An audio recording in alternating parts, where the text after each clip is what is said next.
bisnis media akan booming. Saya baca itu baru, jangan terima anak baru kalau kalian mau raker. Kemudian Mei 1997 kita terbitkan edisi Selasa, jadi seminggu 2 kali. Mau pemain dari Liverpool, MU, mau Milan, Juve, kita beli. Bola itu boleh nggak disingkat dengan berita olahraga? Dunia kita bisa 600.000. Matinya media cetak kan pemerintah DKI waktu itu melarang. Mari menjadi orang lebih baik lewat sepak bola. Halo, selamat datang di Retroism Plus 62. Kenangan masa lalu menambah semangat dan energi masa kini untuk menyambut masa depan. Iya, para Retrois Plus 62. Selamat datang lagi di YouTube channel Retrois Plus 62. Kebetulan di sini di tengah-tengah kami ada tamu yang cukup spesial. Tapi sebelumnya gue lupa, gue Valur Rebong seperti biasa, dan di samping gue ini XQ, masih ingat ya XQ ya. Oke, dan di tengah-tengah ini ada tamu kita yang bernama Om Wesley Utangalo. Wesley Utangalo. Oke. Om, wah ini keren kalau gue. Datang.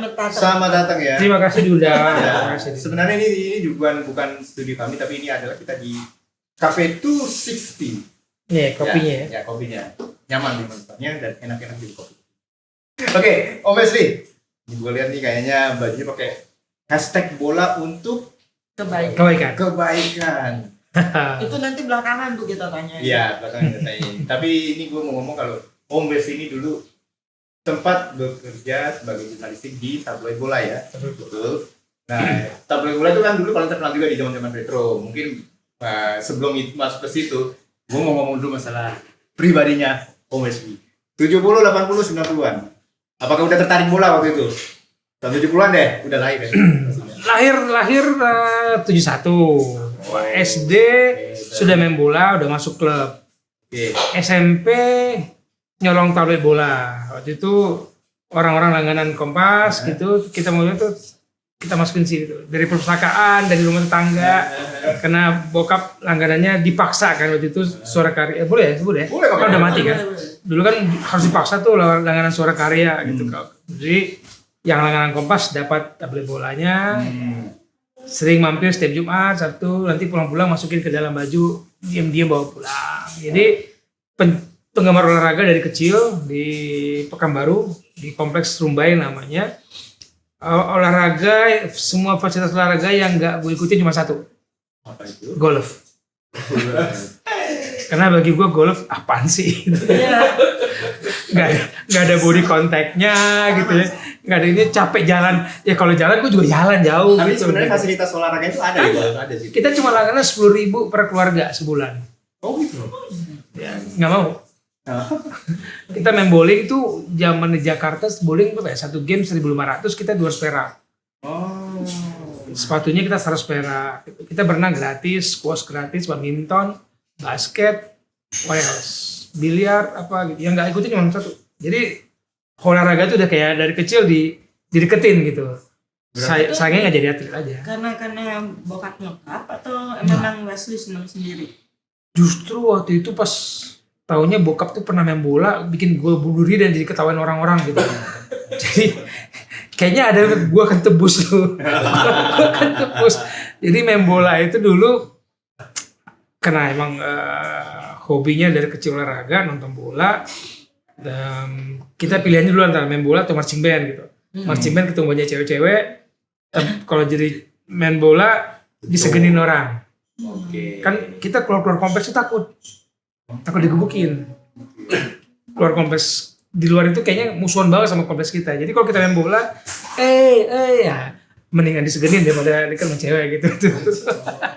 Gitu ya. Dulu tuh di Pekanbaru tuh masa kecil.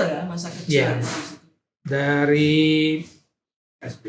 Lahiran di Pekanbaru, kecil sebelum TK masuk kompleks Caltex dulu perumahan, sampai kelas 2 SMA, kelas 3 kita keluar udah di rumah sendiri, tapi masih lingkungannya orang-orang itu aja. Gitu. Rumah keluar dari kompleks dibikin perumahan sama perusahaan, ya orangnya karyawan-karyawan itu juga gitu tuh. Berarti menarik sekali ya, ini masa kecilnya sampai yang udah masuk kelas 3 SMA itu ada di lingkungan kompleks itu. Iya. Tapi kan lingkungannya kompleksnya kan besar. Jadi semuanya udah ada tersedia di sana ya, masuk olahraga itu ya. Iya, fasilitasnya sangat lengkap. Jadi ketika kita keluar kita kaget. Gitu ya. Oke, artinya merasa ada semangat. Kok bayar semua ya? Jadi gratis semua. Gitu ya. Ini keluar bayar, dikit bayar gitu. Saudara kita mau berenang gratis, mau main apa gratis ya, paling main bowling dibayar gitu ya. Kayak main golf ya, kalian kita bayar KD-nya kalau mau main golf. Kalau iurannya per bulan 10.000 waktu itu per keluarga. Terus kalau weekend gimana tuh? Kan biasanya weekend itu acara keluarga bisa keluar atau gimana gitu. Ya, dulu di kita itu setiap 3 kali seminggu ada film diputar di bioskop perusahaan. Cuman di dalam lingkungan. Cuman yang sedihnya filmnya sering usia 17. Nah, kita yang masih belum itu kadang-kadang sebulan film 13 tahun paling 2 kali 3 kali diputar. Karena zaman dulu kan jarang ya film 13 tahun semua film 17. Nah, kita nunggu tuh film kungfu tuh pasti 13 tahun. Zaman Jackie Chan, nah pasti 13 tahun. Nah, itu kita nonton. Drunken Master. Nah, terus di dalam kompleks rumah ada TV kabel. Jadi perusahaan bikin lagi kayak serial apa ya, kungfu Legend Counter Heroes, ingat gak sih? Iya. Yang di Tewa, Andi Lau. Nah, itu diputar. Jadi kita punya TV kabel di kompleks itu. Jadi kalau stres ya dulu, makanya hiburannya nggak ada di sana. Itu dulu Pekanbaru tuh kayak hutan dong. Bisa dibilang kita itu kan kayak kota di dalam kota. Eskalator itu baru masuk Pekanbaru tahun 1990. Eskalator. Jadi kita hiburannya ya olahraga hampir semua. Film atau ya teman-teman yang main band ada dikasih alat. Hampir semua olahraga sih. Supaya nggak gila. Iya, tapi gue juga ngebayang. Tapi lu merasa kayak ini nggak terisolir dengan dunia luar? Yes, absolutely. Absolutely ya. Artinya lu nggak tahu perkembangan sebenarnya di Pekanbaru tuh gimana, yang di apa? Pekanbaru ya namanya ininya kan? Ke Pekanbaru pun kita jarang karena itu takut digebukin. Takut kita itu ke Pekanbaru ada bus, namanya bus shopping. Jadi setiap sehari 3 kali antar ke luar ya. Paling kita ke sana 2 jam dia akan balik lagi. Jadi kita muter 2 jam kita balik lagi. Mau nyari apa? Nggak ada mall. Tahun 90 itu yang ada toko paling tinggi 3 tingkat. Paling tinggi. Stres nggak? Tahun 90 itu. Sementara tahun 90 devisa negara nomor 1 dari Riau. Ya. Tapi penduduknya nomor 3 termiskin di Indonesia. Tahun 90. Iya. Terus. Gue ingat kan sakit hati bacanya di Tempo gitu. Tapi ini ya, tapi masa kecilnya Wesley di sana menyenangkan ya. Sangat menyenangkan karena jarum jatuh di rumah siapa kita tahu kok. Iya. Gosip apapun kita tahu. Karena kompleks kehidupan kita semua orang banyak membahas gitu, dan kekompakan kita sampai sekarang kita sangat dekat ya, karena ada teman dari TK, SD, SMP, SMA. Satu teman gitu loh. Tahun berapa ya kita baru buka sekolah? Kita nama sekolah Cendana, Yayasan Cendana gitu. Tahun berapa baru kita buka ke pihak luar yang non karyawan, selama IPK-nya waktu itu apa ya? NEM kita sebut ya. Bahasa, matematika, sama bahasa Inggrisnya standar masuk kita.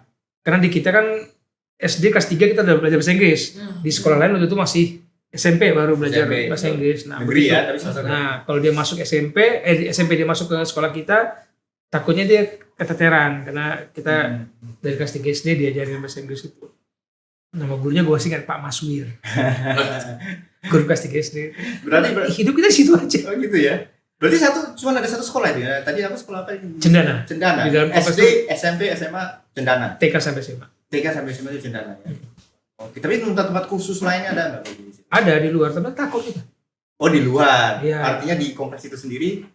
Ya hanya sekolah aja. Sekolah ya ada namanya Rumbai, karena kan di Caltex itu 4 kompleks. Rumbai Minas Duri Dumai, saya di Rumbai, ada Rumbai Country Club namanya, ya situ kita main begaul, kadang-kadang ya nongkrong, hangout, makan burger. Sampai sekarang rasa burger itu nggak terlupakan gitu. Burger, sandwich gitu. Kalau nggak punya duit bayarnya sandwich aja, burger nggak mahalan. Ya kita nongkrongnya main biliar, berenang, nongkrong, yang melarikan diri dari orang tuanya ngerokok ya di situ.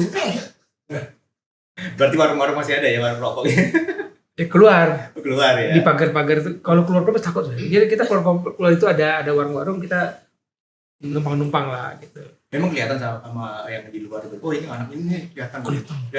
Kelihatan banget. Beda dari postur tubuh ke body language-nya, pakaiannya, caranya, warung kompleks ya. Nah, bahkan di kompleks pun dibagi dua, komplek atas sama komplek bawah. Oh iya, yang bapaknya manajer ke atas nanti ini, yang bapaknya manajer ke bawah. Ada kompleks dari berapa level ya kompleksnya. Itu aja mereka terbagi tuh. Tapi kalau udah diserang sampai luar menyatu sih. Oh gitu. Tapi kan kelihatan sekali kan stratanya, artinya anak-anak umumnya anak-anak yang atas, anak yang bawah. Kelihatan juga ya? Kelihatan. Habis SMA langsung kuliah ya, kuliahnya Di Jakarta. Nah, setelah kuliah, kuliah di ISIP, ISIP. Institut Ilmu Santet dan Ilmu Pelet. Bukan? Ilmu santet dan ilmu pelet. Kan ISIP, bukan? Iya. Gue jadi ketawa sendiri ya. Gini, kenapa masuk ke ISIP? Memang tertarik untuk menjadi seorang jurnalis, reporter atau gimana? Itu pertanyaan yang sampai sekarang gitu gue bertanya kenapa gue masuk ISIP ya. Iya. Betul. Karena waktu itu sudah diterima di Perbanas di yayasan, saya lupa depan SCM,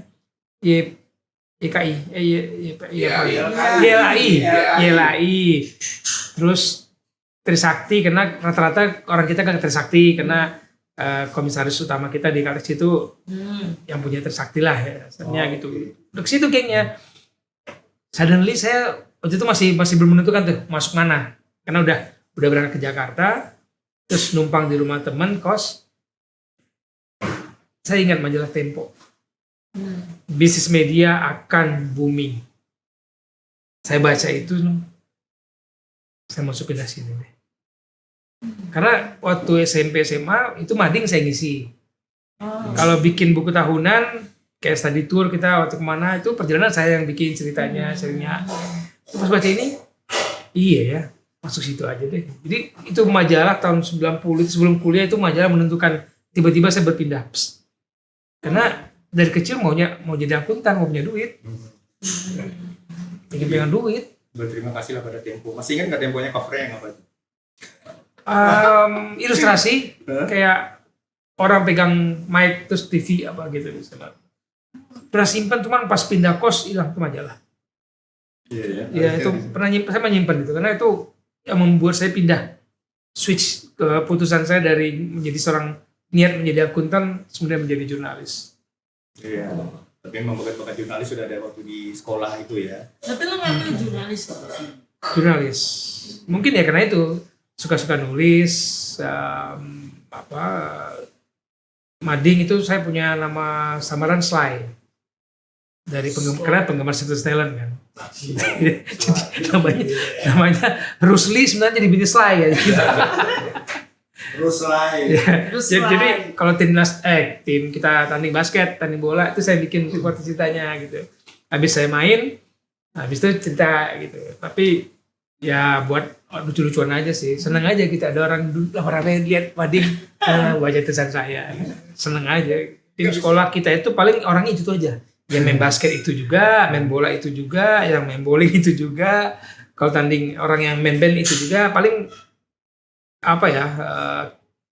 bedanya paling berapa ya? 20-30% lah. Seluruhnya itu aja penguasa sekolah itu. Enaknya saya bagian dari penguasa sekolah tuh ngikutin. Premannya namanya. Enggak, yang berlindung di balik premannya. Jadi pernah kita berantem satu sekolah. Oh ya? Kita tanding Ada juga bisa gitu. Kita tanding di lapangan kompleks itu. Ini lapangan bola itu di luar kompleks kita, dibedakan sama sekolah negeri yang di luar kompleks. Kita di bawah tanding sama mereka, penontonnya keluar semua, mereka di atas. Kita di bawah nih. Bam, Jeremy Thomas ngacau mukul orang. Jeremy Thomas sekelas sekolah saya, lari dia mukul, satu sekolah turun ke bawah. Saya berlindung di balik kiper saya yang preman, ya udah gak ada yang mukul. Ini loncat nih. Pas setelah lo kuliah, pasti kan mau menyelesaikan skripsi dan sebagainya harus kerja apa? Latihan kerja lah gitu. Magang, Itu udah ya. langsung kerja di media cetak atau gimana? Iya, saat itu masih euforia media cetak. Prinsip saya waktu itu nggak mau lulus dengan status nganggur. Nggak mau. Karena meskipun saya disupport penuh orang tua, ya kerja di perusahaan minyak, yang berhasil itu orang tua saya, bukan saya gitu kan. Jadi nggak pingin lulus masih terima uang gitu. Mau sih tapi gengsi juga. Jadi tahun 92 atau 3 udah mulai bantu-bantu teman, mereka bikin majalah gitu, tapi nggak dibayar nggak masalah gitu, karena target saya cuma satu, ketemu idola saya Rusanaya. Jadi saya makan di rumahnya, ngobrol di rumahnya, seharian di rumahnya sama Jeffrey. Bagi saya udah cukup dibayar daripada itu gitu. Waktu itu ya, 2 bulan 3 bulan nggak ada duitnya, repot juga ya gitu. Akhirnya saya berhenti karena saya ditawarin ke sebuah perusahaan, ngajakin bikin pamflet di flatnya atau apa, Lipoland dulu namanya. Nggak apa-apa ya, kita sebut ya. Nah, kan nggak ini. Cuman sebulan saya nggak tahan. Idealisme saya sebagai mahasiswa agak-agak tergelitik ya, karena kok semua lingkaran saya ngomongnya hanya Iya. ini, dan saya disuruh menulis sesuatu hal yang bukan kenyataannya. Agak-agak ini sih gitu, agak-agak berontak gitu. Gaji saya 750.000 waktu itu, uang kuliah cuma 500 kan. Iya. Oh iya lagi. Kuliah di mana? Uang kuliah itu 500, gaji saya udah 7,5. Kiriman orang tua 3,5. Kaya raya itu zaman dulu segitu, tahun 92 atau 3. Tapi ya ada hal yang membuat saya harus kembali. Kemudian ada panggilan dari tempat saya magang di majalah Higina, mau nggak balik lagi? Wah, ngapain? Ya udah kerja sini. Karena gengsi nggak mau nganggur, kerjalah saya dengan gaji 150.000. Dari 750.000 saya terima yang 150.000 karena saya masih kuliah. Iya. Saya masih kuliah, masih terima kiriman dari orang tua. Jadi lanjut bekerja pas kuliah, berarti selesai kuliah masih di situ di majalah Higina, gaji naik 300.000, potong 10.000 lah koperasi. Itu kena udah lulus. Ya jadi saya dari lulusan itu di media cetak terus tuh. Sampai akhirnya kena saya kuliah itu langganan 3. Kompas, Tablet Bola, ganti-gantian Tempo sama Forum. Oh iya. Kalau saya kecewa sama Tempo, saya belok ke Forum. Saya bilang itu saya pasti 3 itu gitu. Jadi begitu ada lowongan di Tablet Bola, ya udah saya melamar tahun 96 Tablet Bola. Itu langsung lo melamar di tabloid bola. Ya, pembukaan lamaran itu kalau nggak salah bulan September. Kemudian saya masukin lamaran, November dipanggil. Oktober dipanggil ikut tes berapa ratus orang waktu itu. 2 kali tes, terus diajak gabung. Ada penyesalan sih, ditanya kapan bisa bergabung, saya bilang secepatnya. Ternyata itu nggak bagus ya. Harusnya saya break dulu seminggu. Jadi saya permisi dulu kerjaan dari Gina, break dulu seminggu harusnya supaya apa ya, refreshment ya. Jadi begitu saya masuk itu seminggu pertama saya perlu dengan emosi, hampir nonjok. Boleh ya? Hampir. Ya nggak apa-apa, nanti kan di komen sama yang mau tonjok. Nggak apa-apa. Hampir nonjok banyak orang. Karena tingkat stres saya tiba-tiba berubah dari yang kerjanya lumayan, majalah kan 2 mingguan, kerjanya speednya beda. Terus tiba-tiba saya masuk disuruh kesana, disuruh sana. Gila, ini senior saya enak banget nyuruh-nyuruh ya gitu. Sementara sebagai wartawan mungkin duluan saya dibandingkan dia gitu. Saya masuk 7:30 saya udah di kantor. Saya pulang jam 8 malam dimarahin. Sementara seminggu itu saya nggak dikasih kerjaan. Hanya duduk di ruang perpustakaan baca. Buset dari pagi makan sendiri, kemudian sampai sore mau pulang pamit dimarahin. Wah ini seminggu ditonjok juga nih orang itu. Iya, orang daerah ya. Saya datang ke Jakarta bukan untuk dipermalukan gitu. Nggak mau gitu. Kita berjuang, kita fight, saya nggak mau nganggur. Nah dapat kerjaan, saya melamar tanpa relasi, tanpa koneksi, tanpa apa. Saya masuk benar-benar ngikut aturan ya kok nggak jelas ini waktu itu. Awal saya merasa ada ketidakjelasan dan salah momentum tablet bola membuka lowongan karena menjelang raker nggak ada yang peduli sama anak baru. Jangan terima anak baru kalau kalian mau raker. Itu momentum akhirnya ketika saya masuk tablet bola raker, saya kan nggak ada penerimaan tahun baru di akhir tahun, nggak ada. Saya pengalaman dan tidak boleh terulang ada orang yang merasa disia-siakan gitu, apalagi orang dari daerah itu ada apa ya, ada harga karena kita berjuang. Waktu SD itu udah kuliah udah selesai belum? Maksud tabloid bola udah? Nah, tabloid bola pada saat itu udah bukan sisipan di Kompas. Udah 84 sudah.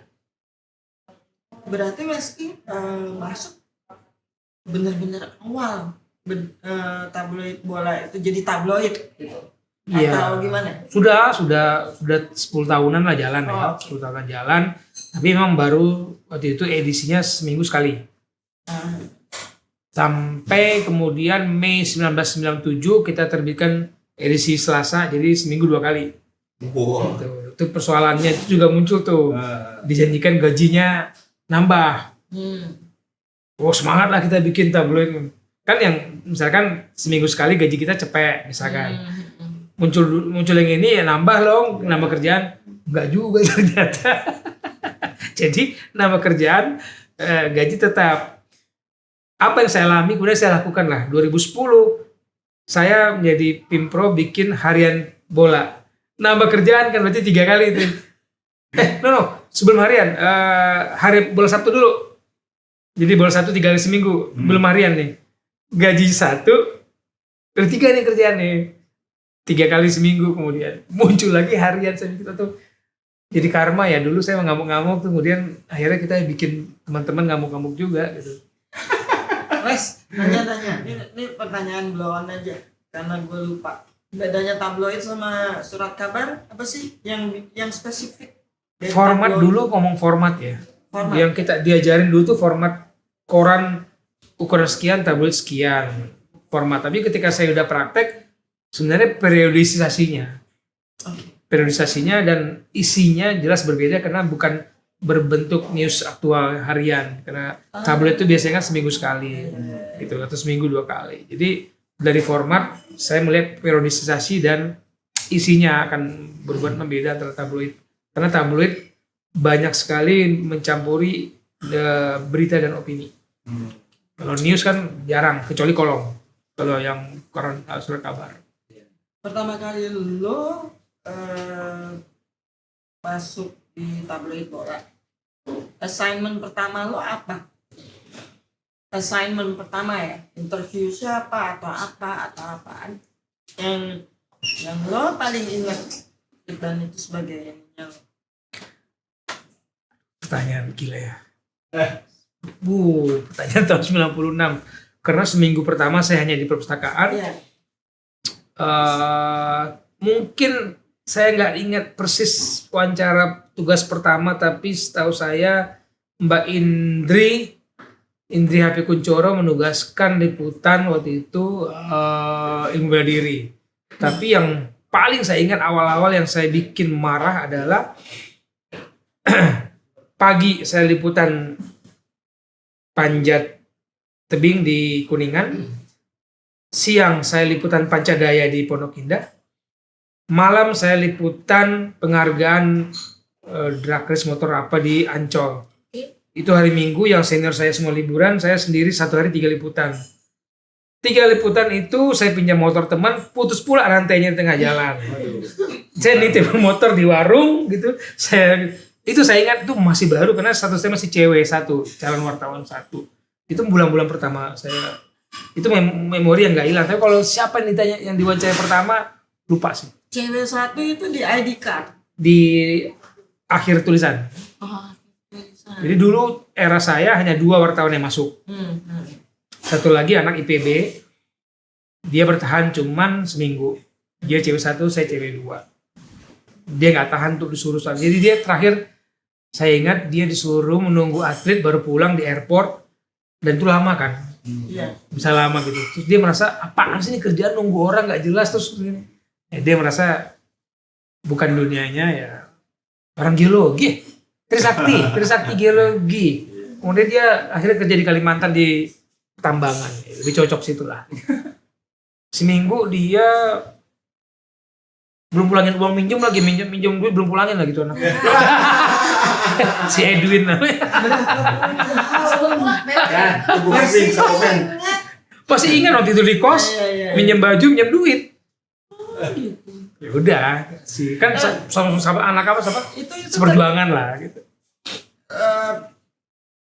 Buat lo yang memang lo penggemar olahraga ya, tapi lo senengnya sepak bola gitu. Tapi ketika lo pertama kali lo disuruh meliput bela diri, meliput ini enggak sih familiar nggak sama misalnya aturan-aturan di olahraga itu gitu, kayak bela diri, kayak ini dan Satu-satunya sebagai olahraga orang yang pertama ya, ya. satu-satunya olahraga yang nggak saya sukain cuma golf. Ya. Ya, jadi saya pemain basket dari sekolah sampai kampus juga sempat main. Jadi untuk aturan-aturan di putar basket gitu. Cuman waktu masuk bola yang saya incar tuh jadi wartawan bulu tangkis. Ya kita semua senang bulu tangkis, saya juga main bulu tangkis di kos. Waktu itu kita main bulu tangkis juga, ya hampir semua orang main bulu tangkis lah. Dan olahraga apa sih yang membanggakan di Indonesia ini, yang membawa harum Indonesia? Cuma bulu tangkis waktu itu kan. Nah, saya pingin. Cuman ketika itu pintu untuk masuk area itu agak diblok sama senior-senior saya. Sempat saya liputan bulu tangkis, wawancara ke Cipayung, ketemu ini, sempat dekat sama Diana Lomban waktu itu, Taufik juga yang lain. Tepat. Jadi istilahnya Basri ini dapat yang olahraga yang gurep gitu ya, yang kecil-kecil gitu ya, panjat tebing dulu. Ya awal-awal. Panjat apa tadi, Pancagaya ya? Pancadaya apa? Pancadaya. Tenaga dalam gitu ya. Ya nggak ada yang mau kan? Iya, makanya. Semua orang-orang sehari liputan 1, saya 3. Yang lain kemana liburan? Jaraknya jauh-jauh nggak? Jauh lah. Jauh. Kuningan, Pondok Indah, Ancol. Ya lah zaman dulu ya. Pulangnya naik taksi. Ambil motornya lagi. Besok. Oh, besok. Besok dititipin. Apa ada ketawa di situ. Ongkosnya dibayar lagi. Karena masih status calon wartawan. Iya. Jadi uang sendiri yang keluar. Gue baru tahu loh ada kode cewek calon wartawan. Ya. Saya bersyukur saya orang terakhir yang memindahkan status cewek itu 6 bulan jadi nama tetap. Setelah saya itu setahun paling cepat, atau 1,5 tahun bahkan 2 tahun. Itu bagi saya sebuah hal yang nggak baik gitu. Oke lah statusnya yang kita masih pending, status karyawanannya. Tapi kebanggaan dia menulis jangan ditahan-tahan. Nah, akhirnya ketika saya bisa dalam posisi yang memutuskan kebijakan, saya bilang 6 bulan kasih nama. Ada kebanggaan dia kerja kan, dia akan lebih semangat. Dia pengen lihat namanya banyak. Kalau hanya cewek 1, cewek 2 sampai cewek 5, siapa yang tahu itu tulisan dia kan? Oke lah statusnya masih belum karyawan tetap, masih status freelance atau karyawan percobaan, probation. Tapi kan namanya nggak ada yang salahnya kita masukin. Nah, ketika saya dapat posisi redaktur, saya bilang 6 bulan, oke, probation dia masih setahun 2 tahun, tapi namanya harus dimunculkan karena itu kebanggaan. Tapi kalau sorry, gue nanya lagi, ini melenceng. Kalau di surat kabar luar, maksudnya bukan lokal, bukan Indonesia. Surat kabar luar juga gitu nggak sih? Kira-kira? Kalau surat kabar mereka pakai inisial kan, tapi kalau tabloid biasanya pakai nama. Karena tabloid itu banyak opininya masuk. Oh.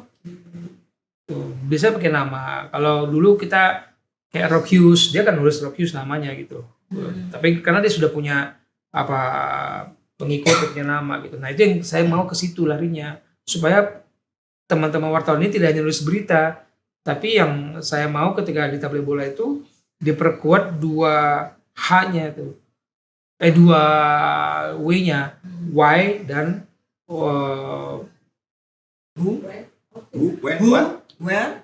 how dan why, how dan why-nya, supaya karena itu diperkuat, analisanya muncul, nama kalian itu bertanggung jawab terhadap tulisan itu.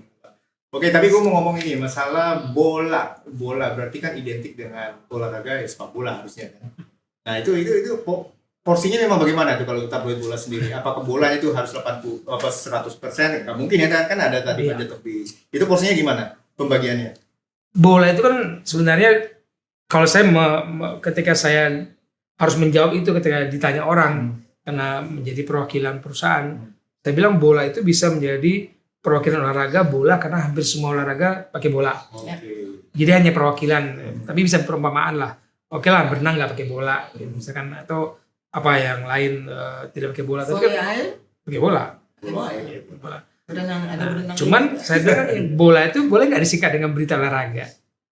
Nah, Oke. buat mengamankan pertanyaan itu aja. Jadi kenapa sih bola pokoknya gitu? Kamu kan bulu tangkis kan nggak ada bolanya.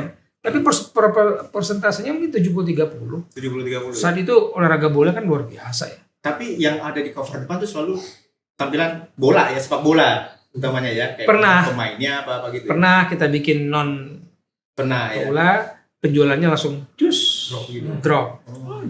Lah penjualan kan menyangkut keuntungan kita gitu. Iya. Kita pernah bikin petinju Amerika, lupa saya. Tyson. Tyson sama Frank Bruno. Push. Itu cover depan. Ya, terus siapa yang Amerika yang ganteng itu? Kelas menengah, saya lupa lagi. Sampai pakai rumbai-rumbai ya. Bukan. Bukan itu. Ya, sekarang dia manajemen tinju lah. Saya Aneh lupa. Padahal tinju cukup bagaimana kan kalau Tyson Tapi zamannya Tyson. perbandingannya nggak sebanding sepak bola luar biasa. Gitu. Oh iya. Sedihnya ini kan kalau di akhir-akhir masuk tahun 90-an 2000-an pembaca bola itu makin mengerucut lagi ini ya pengotak-kotakannya. Kalau dulu mau siapapun covernya, mau pemain dari Liverpool, MU, mau Milan, Juve, kita beli. Masuk tahun 2000 kita kasih covernya pemain Inter Milan, fans AC Milan nggak beli. Kita taruh covernya Liverpool, pemain MU, fans MU nggak beli. Makin kesini makin susah, Makin kolot ya. makin bodoh.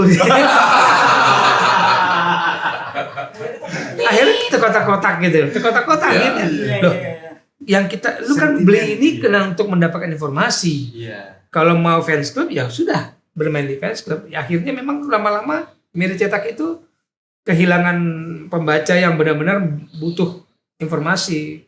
Akhirnya masuk ke fans club. Saya coba membuat halaman-halaman fans club gitu. Ya tapi kebijakan pemerintah matinya Miri Cetak kan pemerintah DKI waktu itu melarang pedagang asongan. 80% penjualan kita lampu merah. Begitu dilarang jual lampu merah ya mati. Bubar. Tapi biasanya ada momen-momen tertentu nggak oplahnya itu sampai naik bola itu mungkin pas event-event apa gitu. Piala Dunia. Biasanya umumnya. Piala dunia kita bisa Piala Dunia pasti 600.000. Gitu ya. Piala dunia itu luar biasa. Terus Olimpiade kurang ya. Yang penting pokoknya sepak bola ya. Bukan sepak bola. Sepak bola Olimpiade pun nggak sekelas Piala Dunia kan. Betul. Nah, jadi nggak bisa dibantah lah sepak bola kita di Indonesia tuh kita tuh penggemar sepak bola luar biasa. Terus kalau yang untuk sepak bola lokal sendiri gimana? Saat mana mungkin pas ada Liga Tama mulai tampil itu membagikan oplah juga nggak? Nah, dulu awal 90 sampai 2000 itu sepak bola nasional itu seperti anak tiri di pemberitaan kita. Padahal sebenarnya kan aspek komersialnya lebih dekat. Kita mau beritain Liverpool juara, MU bagus mainnya kayak apa, Milan, emang pasang iklan mereka? Ya kagak. Sebenarnya kan yang paling dekat itu ya iklannya sepak bola. Ketika ada Liga J misalkan atau Liga B di Indonesia kita sebut gitu, kan sponsornya ada di depan mata. Tinggal kita tanya ini mau nggak kita bikin cover liputan apa. Tapi karena image sepak bola Indonesia identik dengan kerusuhan, dengan perkelahian, akhirnya porsinya dikit. Tahun berapa kemudian kita boleh menyadari perubahan itu tahun 2000-an 10-an ke atas nih kita mulai berikan porsi sepak bola. Kenapa? Kalau bukan kita yang mengawal sepak bola kita, siapa lagi? Itu cuma terlambat. Mas, nanya dong Mas, kalau jadi wartawan tahun di era tahun 90-an ya, lo kan lulusan ISIP ya, yang jelas-jelas jurusannya jurnalistik gitu. Tapi kalau sebuah tabloid bola, kemudian disiplin ilmu yang lain bisa diterima nggak? Walaupun dia punya ketertarikan terhadap olahraga, tapi dia mungkin dari politik, sekolah politik atau sekolah sastra, itu diterima nggak? Akhirnya mereka lah yang lebih diterima. Karena punya keilmuan yang berbeda, memperkaya. Karena menjadi jurnalistik, ya maaf ya, saya merasakannya ketika saya membangun bolasport.com itu di Solo cukup 2 minggu saya di sana ngajarin orang jadi jurnalistik untuk jadi wartawan. Tapi ketika dia asalnya dari bahasa Perancis misalkan atau bahasa Spanyol, ada geologi, ada ini pola pikirnya berbeda dan kita isi ilmu jurnalistik dalam situ dan dia menjadi orang yang luar biasa. Dan akhirnya tidak serta-merta orang yang lulusan jurnalistik lebih kuat sebagai wartawan kalau dia tidak mempersiapkan diri ketika masih kuliah. Itu sebabnya tadi saya bilang nggak mau nganggur sebelum tuh. Saya nggak mau nganggur kalau persaingan apa? Begitu masuk persaingan di luar, saya siapa? Ketika masuk bola nih, yang sekampus sama saya yang ketemu cuma 2. Gitu. Lalu ketika periode saya mulai interview orang, dari 8 yang lolos saringan dari misalkan udah masuk berapa ratus ke HRD, masuk lagi ke itu negatif psikotes, lolos 8. Nggak ada tuh anak jurnalistik. Bertahun-tahun saya. Karena udah nggak lolos di saringan saringan pertama dan kedua. Begitu disuruh nulis, ya maaf saya bisa membantu orang nulis dalam berapa bulan, mau ayo asal disiplin nulis, tapi pola pikirnya itu yang penting. Sekarang kan sebutan reporter, jurnalisme atau apa kita semua dipukul dengan content creator. Iya, betul. Gue mau nanya masalah, lu kan sebagai jurnalistik di bola, berarti kan lu pernah juga mewawancarai atau terbang langsung ke satu event tertentu yang di luar negeri. Waktu itu paling berkesan lu pas event apa, lu wawancarai siapa, atau yang internasional dulu baru yang lokalnya? Karena ketika itu saya tuh sempat ditarik sama redaktur sepak bola nasional sama sepak bola internasional. Karena etos kerja ya, karena saya bilang saya kuliah saya jurnalistik dan saya harus lebih dari yang lain. Jadi direbutin lah antara sepak bola internasional dan nasional. Akhirnya dipilih internasional karena harus begadang. Nggak semua orang kuat begadang kan. Ya udah untuk begadang, tapi ya resikonya kemudian saya liputannya emang luar negeri karena sepak bola internasional. Jadi setahun sekali biasanya dulu ada kirim-kirim keluar. Dan saya termasuk bersyukur, saya masuk November ya, 1996. Saya diangkat pegawai tetap Mei 1997. Seminggu kemudian saya dikirim ke Piala Dunia Junior U20 di Malaysia. Gitu. Itu belum pernah ada yang baru diangkat langsung dikirim ke event internasional. Jadi bagi saya itu sebuah kepercayaan dan saya harus buktikan. Tahun 98 saya dikirim ke Piala Toyota di Jepang. Itu belum pernah juga ada orang yang baru setahun diangkat sudah dikirim ke event besar di Toyota. Lebih bikin masalah lagi ketika saya dikirim ke Piala Eropa 2000. Karena senior saya 3 lihat di atas saya belum pernah ke Piala Eropa. Oh gitu. Jadi saya dikirim ke Piala Eropa waktu itu. Bikin masalah lagi, 2 tahun kemudian saya dikirim ke Piala Dunia. Sementara senior saya, bos saya belum pernah ke Piala Dunia. Muncullah sebuah cerita dulu. Wah, dia dekat anak bos gitu. Biasa. Saya tidak pernah melihat itu, tapi saya membuktikan. Dan ketika waktu pemretnya Pak Mendiang Sumuhadi Marsis, saya ingat tahun 1998, saya pulang dari Jepang, masuk langsung ke kantor, dari airport langsung ke kantor, Desember 98 itu, Pak Sumo lagi di ruang tamu lagi baca edisi yang hari itu karena baru terbit, dan biasanya jam 3 kita akan meeting evaluasi. Jadi saya jam 1 udah pulang dari airport langsung ke kantor. Dia baca liputan saya. Terus saya masuk, dia duduk, Wesley, dia berdiri duduk, selamat ya, liputan kamu bagus. Bagi saya itu sebuah penghargaan yang belum pernah Pak Sumo bikin itu ke anak-anak yang lain, teman-teman senior saya. Jadi ketika ada muncul, wah anak saya melakukan yang kalian tidak lakukan. Jadi kalau dulu liputan teman-teman pulang bawa duit, saya nombok. Karena kapan lagi kita keluar negeri kan? Oh, udah pergi ke sana gitu. Termasuk uang habis dulu buat dia telepon. Sama pacar dulu kan. Telepon siapa? Pacar dulu. Yang di depan, yang lagi duduk di Kan depan. dulu kalau sekarang enak pakai WA. Kalau dulu bayar, bos, bayar. Dan enaknya Piala Dunia saya dapat 3 kesempatan, itu bagi saya amazing. Yang 2002 apa ya? 2002, ya? 2010 di Afrika, 2014 di Brazil. Dan ketika kita 2010 saya ke Brazil juga waktu itu sama teman-teman ada event. Kalau sudah ke Brazil kita udah umroh tuh. Itu ketemu siapa? Ketemu siapa aja yang paling berkesan deh? Oh. Kita udah 2002 lah. Yang paling pertama ya saya kalau cerita tahun 98 yang di 97 di Malaysia. Saya namanya orang Indonesia terkenal jahil, nakal, dan suka langgar aturan. Jadi kan hanya yang pakai ID hanya boleh sampai di press room, pas press room. Bagi saya kalau saya duduk di press room sama orang-orang sini, ya saya dapat sama aja dong dengan mereka. Lalu saya melipir ke kamar ganti waktu itu Irlandia, Irlandia apa Scotland ya? Pokoknya si Damian Duff deh, pemain Blackburn gitu. Ketemu dia pakai handuk. Saya wawancara dong kamar ganti, dia pakai handuk. Kalau ketahuan ID saya diambil, saya pulang. Itu orang Indonesia, kapan lagi kita bikin beda kan? Ya, itu yang mau buat kita beda. 98 sama di Piala Toyota, di Real Madrid lapangan latihan, orang semuanya boleh di sini. Pelan-pelan melipir, ala orang Indonesia aja gitu kan. Saya sampai di kamar ganti. Jadi saya di pintu keluar mandinya Raul Gonzalez, Fernando Hierro, gitu, Carlos Redondo begitu. Cuman nggak bisa bahasa Inggris ya. Merekanya nggak bisa bahasa Inggris, ya udah. Akhirnya yang bisa saya wawancara Clarence Seedorf, kena orang Belanda bahasa Inggris. Gus Hiddink, pelatihnya waktu itu kena orang Belanda bahasa Inggris. Kalau yang paling berkesan sama saya wawancara, yang saya suka itu ketika dia tahu Indonesia. Masih pemain Belanda dong. Enggak juga ya? Wasit sebenarnya. Wasit asal Swedia.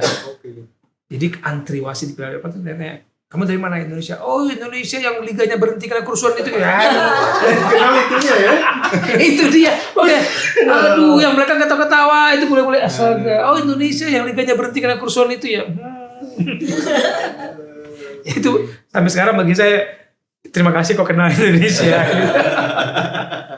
Etos kerja lo sebagai jurnalis zaman dulu sama sekarang apa ya? Etos kerja Dulu bagi kita waktu untuk menjaga etos kerja itu cukup lah. Karena ada saringan beberapa waktu yang kita miliki untuk liputan, untuk menulis, lalu ada editor yang menjaga gitu. Sekarang kan etos kerja itu lebih kepada berapa saya nyetor naskah per hari di media online. Karena saya pernah membuat media online, saya terlibat dalam beberapa media online di grup Kompas Media, di Juara.net namanya, Bola Sport. Saya pernah minta satu orang 12 naskah per hari loh. Itu saya dosa banget. Nah itu nah kalau misalnya zaman dulu tabloid dan surat kabar itu kan dihitung per kata Ada kolomnya. kolom Betul, kan kita itu kan dikasih media kolom. berapa ratus kata dan sebagainya. Kalau sekarang media digital gimana? Nggak terbatas. Nggak terbatas. Cuma tergantung. Kita tahu nih, kita nulis panjang-panjang nggak dibaca orang ngapain. Orang kita itu paling 3 kali scroll selesai. Nggak mau. Kita tulis panjang-panjang gitu 10 kali scroll nggak akan nyampe tangannya. 3 kali udah cukup bagi mereka. Karakter pembaca kita tuh. Cep 2 kali, 3 kali udah cukup. Akhirnya karakter kita yang menulis etos kerja kita seperti dulu, yang membanggakan menulis kolom. Saya dulu punya nama rubriknya Weekend Story, karena di bola Sabtu. Itu kepuasannya nulis, kenapa? Saya harus membuat sebuah cerita yang membuat orang menjadi lebih baik. Asal muasalnya ini. Itu. Jadi di Weekend Story itu, saya selalu menyampaikan sisi-sisi positifnya dari olahraga itu. Ada kepuasan itu nulis. Tapi kalau sekarang saya tulis begitu, orang mungkin baru halaman kedua udah berhenti. Karakternya berbeda sehingga etos kerja wartawan pun dibuat berbeda. Karena karakter kebiasaan habit orang baca di sekarang sangat jauh berubah. Susah nggak buat lo sebagai, let's say lo terakhir sebagai pemret, Pemret, tablet bola, Ya. bola sport. susah nggak sebagai pemret lo melihat sebuah reportase nih dari si jurnalisnya lo atau reporternya lo itu zaman sekarang gitu dibandingin dulu gitu. Susah nggak? Maksudnya kan dengan keterbatasan ini yang kamu bilang itu susah nggak apa mendapatkan ini bagus nih reportasenya karena terlalu singkat bagus tidaknya sebuah reportase tuh berubah nggak gitu. Pertanyaan itu yang bikin saya sebenarnya mengurangi kepuasan standar kerja saya. Kalau masih pakai standar tablet bola, yang teman-teman yang lulus itu tuh era saya mungkin nggak akan masuk, nggak akan masuk gitu. Jadi harus ada kita yang beradaptasi juga terhadap lingkungan. Kalau kita ngotot terus ala kerja kita seperti zaman itu, ya kita nggak akan bisa ikut bersaing. Di media digital terakhir sebelum saya kerja itu bulanan ya dari programatik itu 300 juta sampai 600 juta. Tapi kenapa? Karena banyak naskahnya, banyak ininya kan, banyak beritanya, banyak orang baca, programatik datang. Kita ngomong kuantitas, lah kualitas ya maaf. Kalau saya edit semuanya nggak jadi mati. Jadi saya harus menurunkan standar kualitas juga. Jadi yang namanya adaptif terhadap perubahan itu ya di semua aspek, di semua elemen dunia pemberitaan.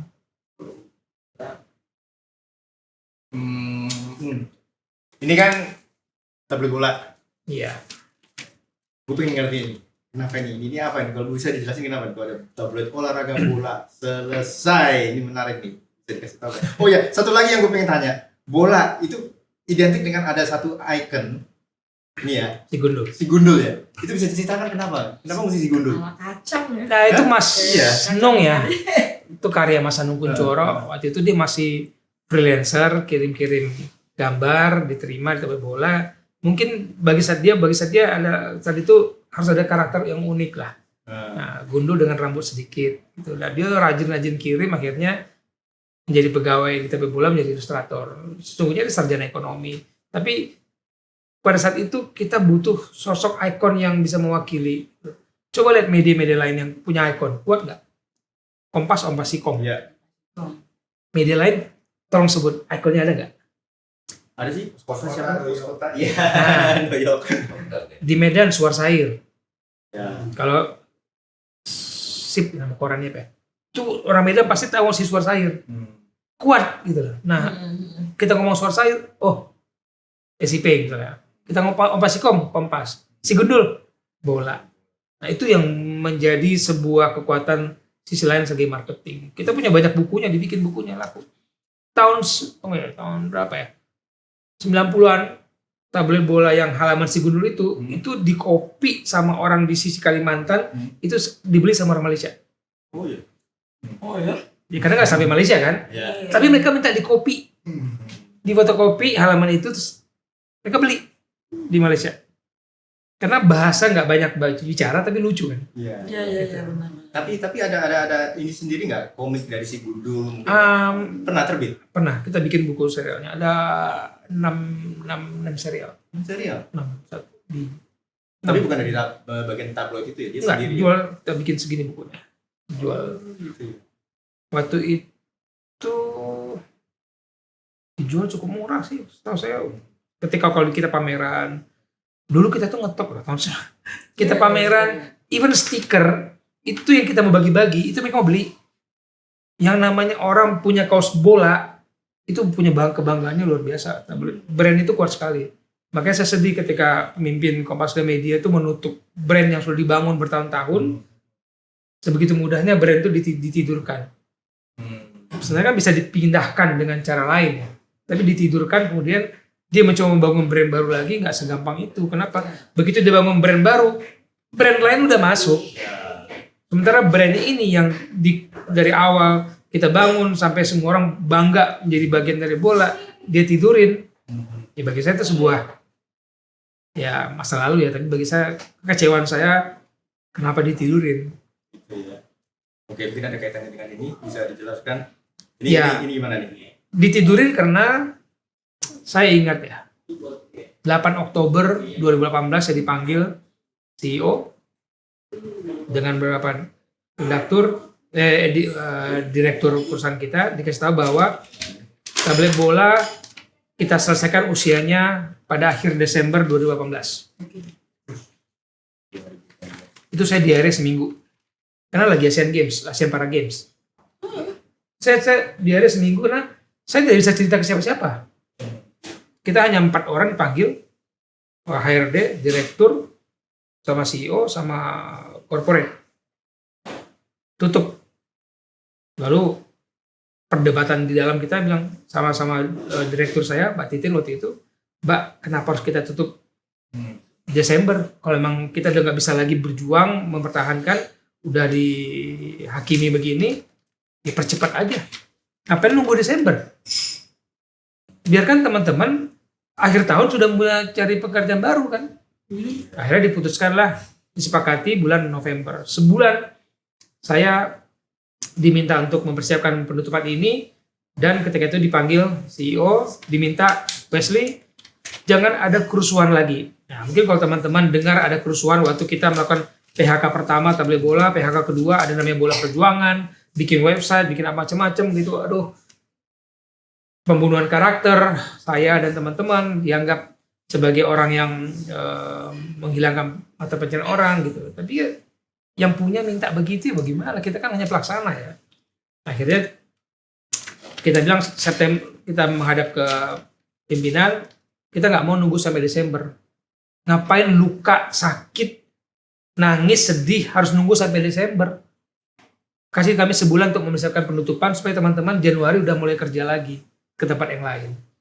Akhirnya disepakati akhir November saya diberi kesempatan karena waktu itu masih posisi pemimpin redaksi.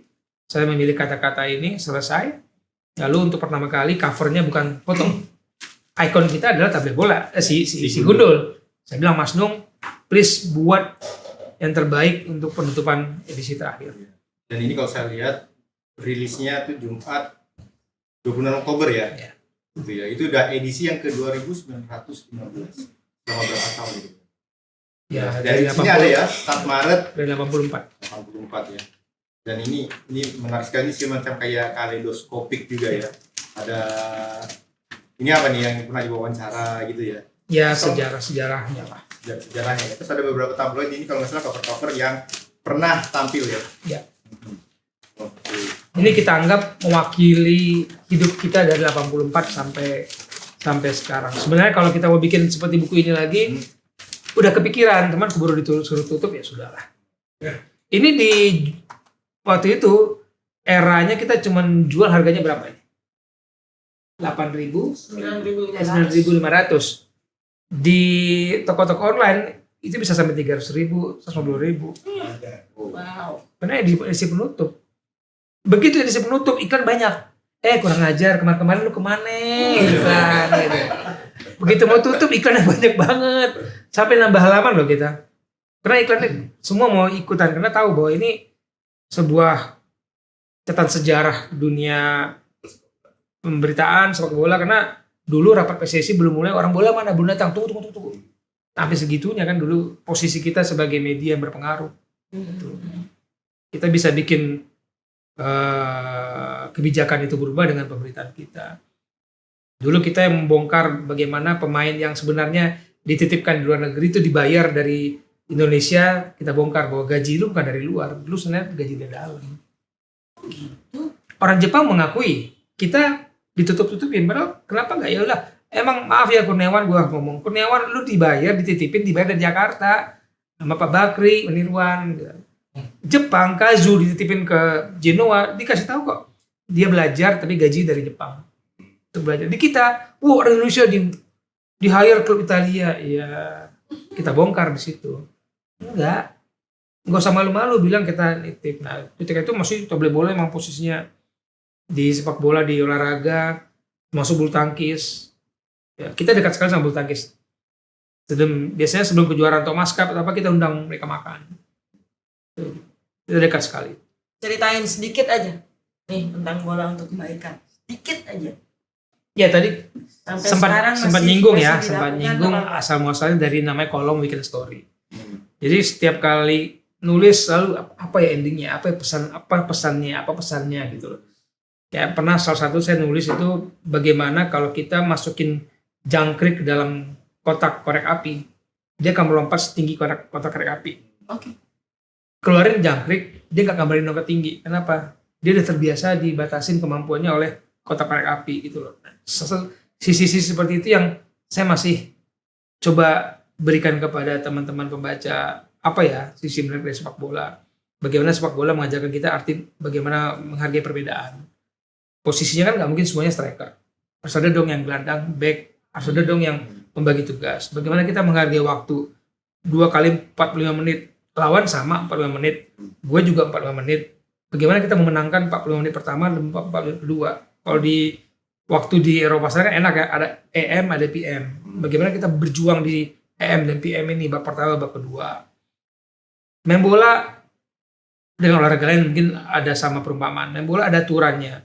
Kita keluar rumah nggak pakai helm naik motor pasti diprit. Nah, main bola lu pegang bola di tengah pasti diprit. Jadi semua ada aturan-aturannya. Lalu mulai saya diberi kepercayaan dulu juga di perusahaan, diberi kepercayaan untuk kayak membangun teamwork. Jadi sempat jadi best employee di Kompas Gramedia, best employee dan best employee. Lumayan tuh duitnya 5 juta. Dapat duit tapi nggak dipegang istri langsung, nggak dipegang gitu. Jadi dikasih kepercayaan membangun sebuah tim kayak karyawan Hotel Santika, Hotel Toko Buku, dibangun ke Jambi, ke Balikpapan, saya diundang jadi pembicara gitu. Yang paling saya kaget kenapa saya jadi pembicara ini. Ya yang paling gampang saya bawa istilahnya sepak bola lah. Karena sehari-hari saya di sepak bola. Bagaimana bangun teamwork itu, saya ada putar film namanya A Barefoot Dream. Kalau teman-teman pernah lihat itu kisah nyata sepak bola di Timur Leste. Gara-gara Timur Leste itu kemudian bersatulah pro Fretilin dan pro Indonesia itu karena menyambut anak-anak main bola mereka ke Jepang, tiba-tiba mereka bisa menang, mereka bersatu Timur Leste. Tapi saya membangun sepak bola kebaikan dari sepak bola itu ke karyawan-karyawan atau apa, termasuk di kampus. Ya akhirnya istri saya lihat yang namanya Cindy Parera ngomongnya soal sepak bola selalu soal kebaikan-kebaikan. Lalu muncullah tagar ini dari dia, logo ini pun dari dia. Saya cuma make, dia juga bikin kaos, saya cuma make. Itu jadi muncullah ini dan menjadi sebuah gerakan. Ketika saya bicara ke teman-teman ke PSSI kemana sempat mau diambil. Untung udah didaftarin Haki ke hak ciptanya. Di PSSI mau diambil ini. Kenapa si Wesley yang bikin ini? Kenapa enggak kita yang bikin gerakan ini? Lebih gampang untuk mereka bilang ya silakan kita berkolaborasi, tapi jangan ambil, kita udah daftarin.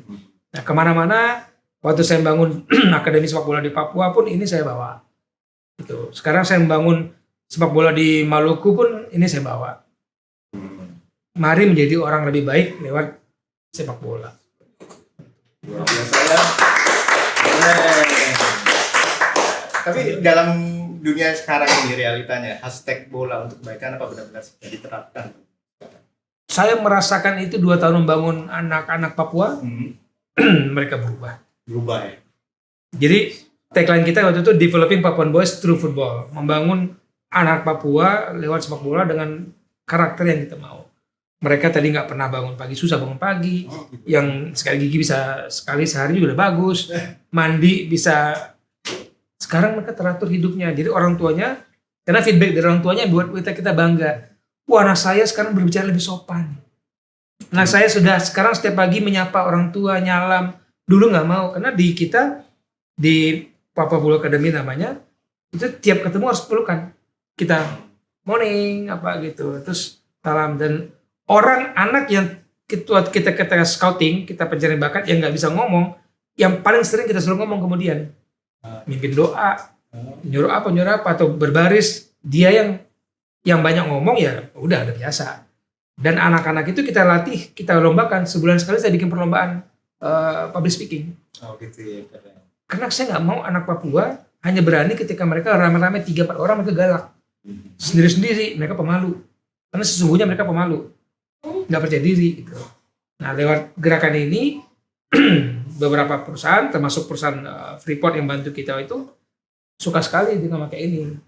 Oke, tapi gerakan ini kan untuk pemain-pemain yang memang tertarik main bola. Bagaimana dengan supporter itu juga masuk dalam ini juga ya? Hashtag Semua elemen. Semua elemen. Semua elemen yang beberapa supporter juga sering minta kaos ini karena mereka minta beli, mereka pakai. Kenapa? Iya, mereka mau nonton bola, bukan mau berantem. Cuman oknum-oknum ini yang merusak sepak bola kan. Kita bisa jadi lebih baik kok. Mau lewat basket, lewat bola, bulu tangkis, tinggal bisa melihat filosofinya nggak, nah terapkan aja. Gitu. Oke, kalau gitu sayang sekali ya, waktunya sudah nggak mencukupi. Tapi ingat, kalau senang dengan obrolan santai ini, like. Terus kalau tahu siapa Om Leslie, ada yang mau unek-unek terus mau ya menyalurkan apanya gitu, apa yang pernah, wah ini Om Leslie, komen aja di sini, komen nggak apa-apa, terus share. Kalau yang beli kaosnya, Kalau yang beli kaosnya, ya nggak, bener kan? Bisa share kalau ini memang ini menarik untuk yang disebarkan ke yang lain-lain. Yang penting tapi subscribe. Oke? Om Leslie, terima kasih banyak. Thank you. Iya, luar biasa. Oke, kalau gitu sampai jumpa nanti di episode kedua dalam episode yang berikutnya. Ciao. Salam bola.